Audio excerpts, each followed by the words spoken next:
آیا آج والدین جو اپنے بچوں کو نماز سکھا رہے ہیں، قرآن مجید کی تعلیم دے رہے ہیں، آیا زمانے کے امام کی معرفت بھی سکھا رہے ہیں یا نہیں؟ بالاخر یہ بھی ہمارا ایک واجب فریضہ ہے۔ نبی کریم صلی اللہ علیہ وآلہ وسلم نے جب خطبہ غدیر کہا، اس میں امیر المومنین صلوات اللہ علیہ کی ولایت کا اعلان کیا، اس کے بعد کسی معصوم کا اتنا ذکر نہیں کیا جتنا امام مہدی علیہ السلام کا ذکر کیا۔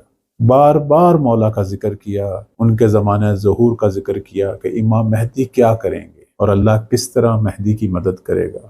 تو وہ خاص لحظات تھے، بڑے حساس، اصحاب کا ایک بہت بڑا سمندر، اور وہاں ولایت امیر المومنین کا اعلان ہو رہا ہے اور ساتھ مہدی شناسی پیغمبر اسلام فرما رہے ہیں، یعنی امام مہدی کی معرفت سے اپنے اصحاب کو آگاہ کر رہے ہیں۔